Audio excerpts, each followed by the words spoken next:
rapidito porque les comento que es un tema súper extenso en el cual hemos estado en parte del equipo del INEH. Este es un trabajo mancomunado de la Dirección de Obras Portuarias, el Instituto Nacional de Hidráulica, Aguas Consultores, en el cual nosotros, a través del estudio, pudimos determinar ciertas cosas.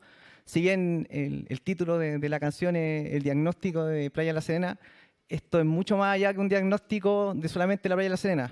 Entendamos que el sistema es un sistema más bien complejo, regional, más bien que caracteriza a la bahía completa. Entonces, más bien que se llame Diagnóstico Playa La Serena es un tema más bien contractual del contrato que teníamos ahí asociado, pero es un análisis un poquito más extenso. Entonces, en esta parte yo relleno un poquito y hago un poquito una introducción. No, sí. Ahí está. Gracias. En términos de introducción, lo primero que esta última década hemos visto que en nuestras costas cada vez ha sido mucho más importante las condiciones de tormenta. Tanto aquí en la zona central de Chile, zona sur, zona norte, hemos visto que los eventos de marejada son cada vez más importantes. Y en esos términos y en esos tópicos podemos ir viendo un poco que los efectos erosivos en nuestras costas cada vez son más importantes. Destruyendo en algunas ocasiones infraestructura pública y privada, los cuales a nosotros nos genera ciertas complicaciones en términos de desarrollo local y con mira hacia el futuro. En términos prácticos, lo que se desarrolló a través de la generación de esta marejada es estos fenómenos erosivos, los cuales a través de un diagnóstico de la bahía completa nosotros queremos determinar qué es lo que sucede más bien con el transporte de sedimento en la zona. ¿Ya? Estudios anteriores, los cuales fueron presentados por el mismo equipo de INEH en la SOCHIT, determinaron que a través de imágenes satelitales la costa está cada vez siendo más erosionada, encontrando valores cercanos a 1 metro de erosión por año. En función de estos resultados y ya del diagnóstico que se tiene que realizar a la bahía, nosotros ejecutamos y realizamos estos estudios. Como les mencioné, lo primero que hay que determinar un poco es el comportamiento sedimentológico del lugar.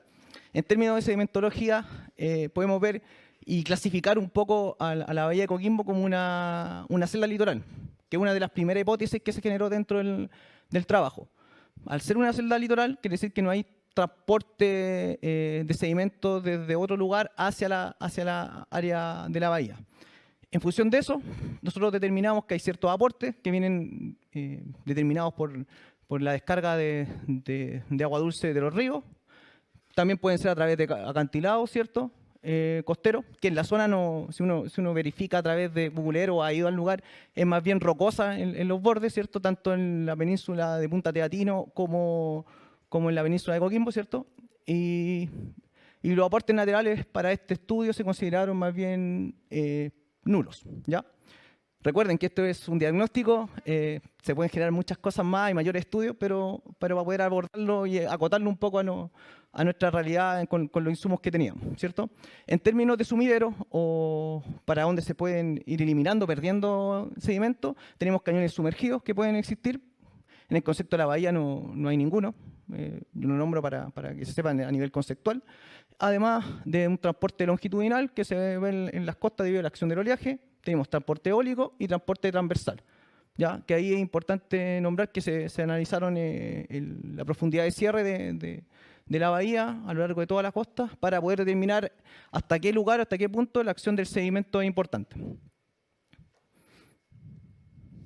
En términos de evolución de la playa, nosotros sabemos que el cambio climático ya llegó y está para quedarse y a medida de eso hemos tratado de cuantificar un poco cómo va a ir moviéndose la línea de costa, ya sea a medio siglo o a fines de siglo. A través de estos estudios de evolución de línea de costa, las cuales se pueden expresar ahí a través de la ecuación diferencial que se presenta, podemos ver que los cambios de la línea de costa futuro están en función de los cambios que va a tener la altura, el periodo, la dirección, el nivel del agua asociado a los cambios futuros, ¿cierto? Y también a los cambios que pueden haber entre los aportes de carga que tiene la bahía.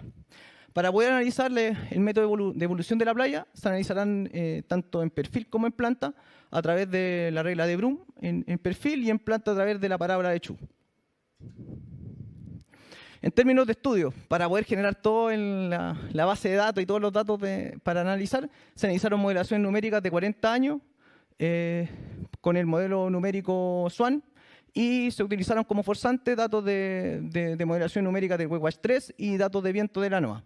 Estos datos fueron calibrados con 2 ADCP en el sector de la bahía. Ya. En términos de proyección de cambio climático, se utilizaron modelos de proyecciones climatológicas de vientos superficiales y de concentraciones de hielo del proyecto CMIP5, que considera más bien un factor conservativo de los efectos de los gases de invernadero, que es el RCP 8.5.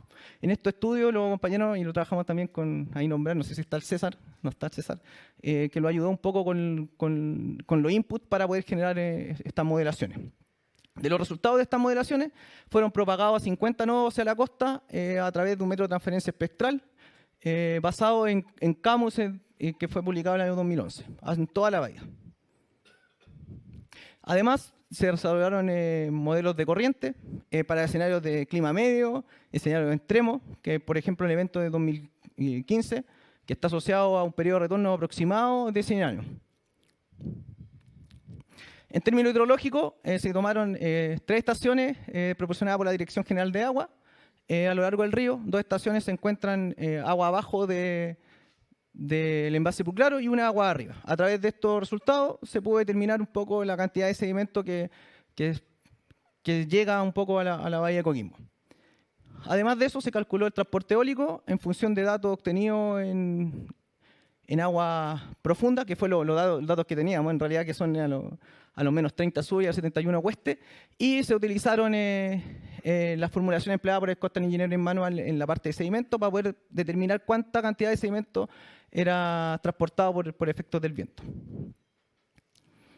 Se analizó el nivel del mar, que en honor al tiempo lo vamos a pasar más bien rápido, y se analizaron las mareas meteorológicas y el aumento del nivel del mar proyectado por el cambio climático fueron obtenidos del análisis de riesgo de impacto climático realizado por Patricio Winkler para el Ministerio de Medio Ambiente, que analizaron y vieron que había un aumento de 15 centímetros para mediados de siglo y 60 centímetros para fines de siglo en la zona de Coquimbo.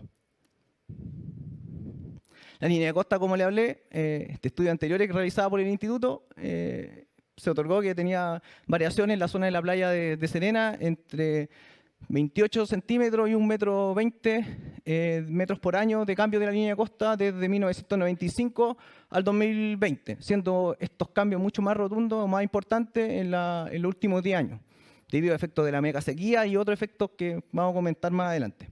Y en términos morfológicos, se analizaron modelaciones numéricas con el modelo numérico XBeach para una tormenta asociada a 100 años de periodo de retorno, la cual fue amplificada, además, con las condiciones de cambio climático, que se otorgaron y se obtuvieron del modelo numérico de las proyecciones climáticas. En términos de resultados, podemos ver, aquí hay un pequeño resumen en realidad de los datos que obtuvimos, porque fueron 50 nodos. Pero de los nodos podemos ver que la variabilidad que tiene un poquito la bahía, en términos de promedio, que presenta alturas significativas mucho más grandes en la zona norte de la bahía, debido a su exposición, y mucho menores en la parte sur, que debido a la zona de sombra generada por la península, ¿cierto? En términos de periodo peak, estos no varían mucho a lo largo de toda la estadística. Esta es la estadística de 40 años, en un periodo de 13 segundos en promedio.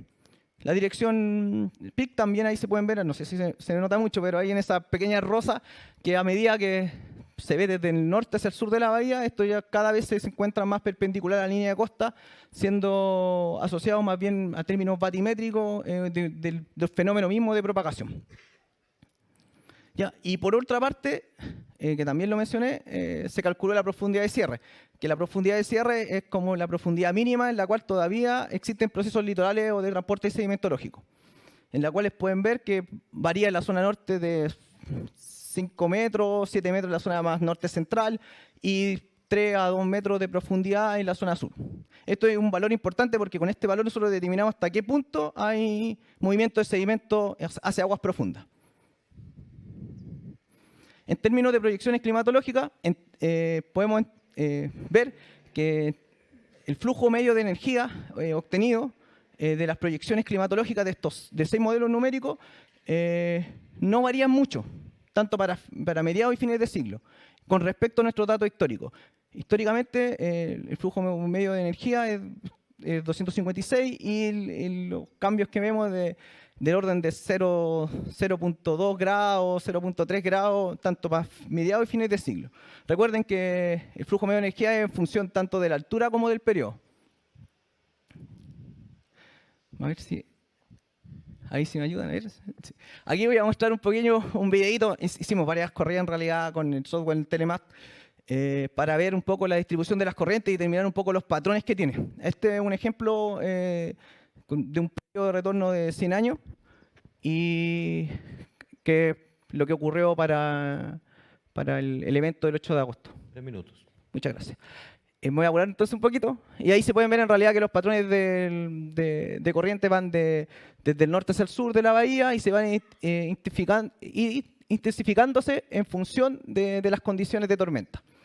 En condiciones norte, que no lo puedo mostrar debido al tiempo, también siguen el mismo patrón,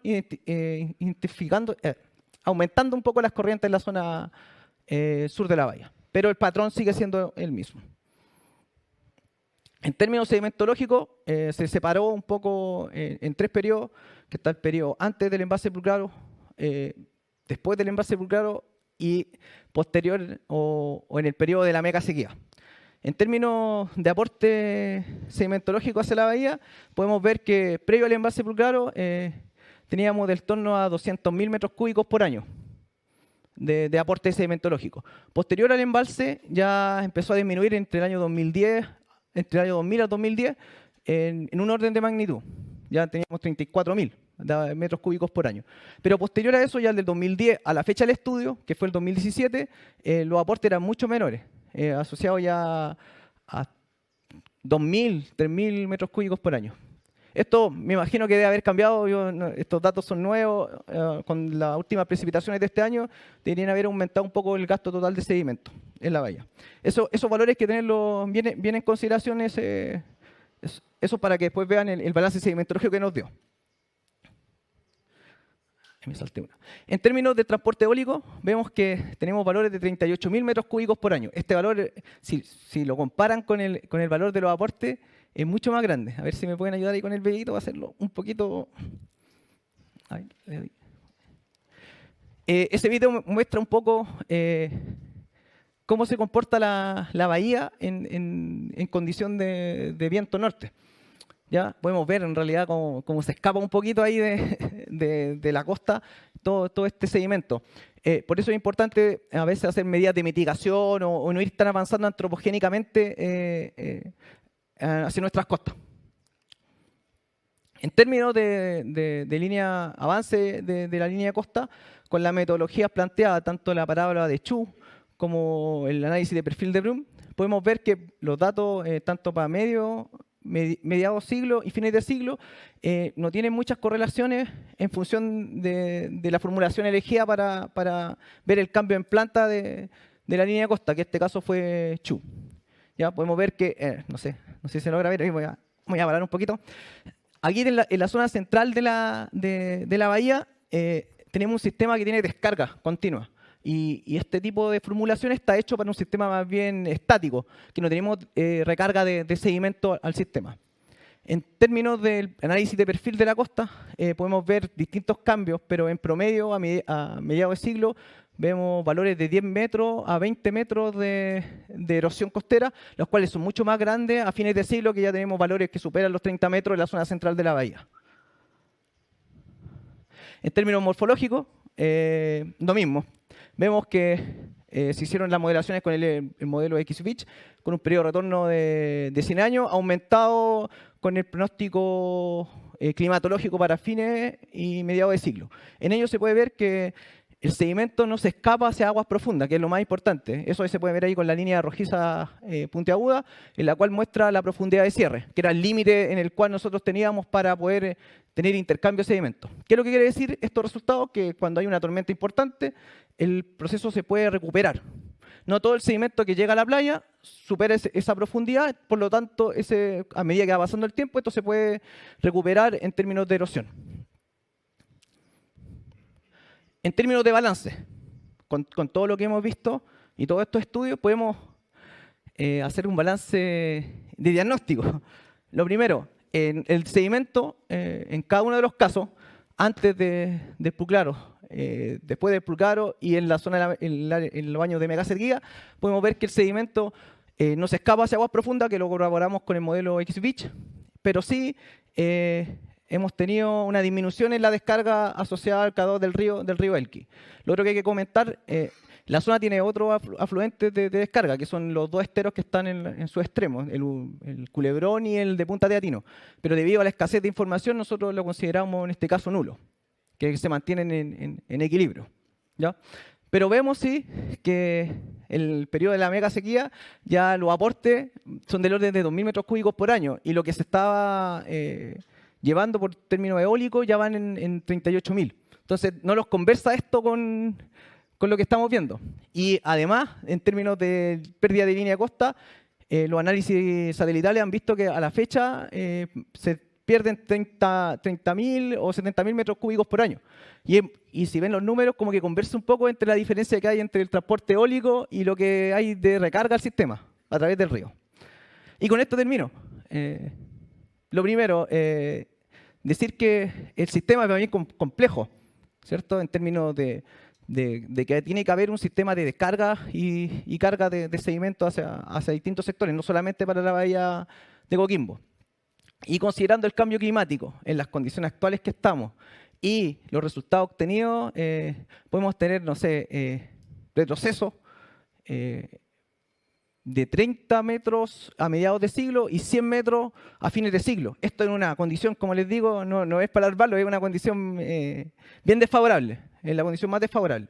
Entonces, si nosotros seguimos haciendo la misma tipo de política, no vamos a poder un poco anteponerlo a estos cambios, que sí tenemos que ser capaces de hacerlo. Así que eso, en honor al tiempo, para que cualquier cosa me puede seguir preguntando, no hay problema. Perfecto, muchísimas gracias.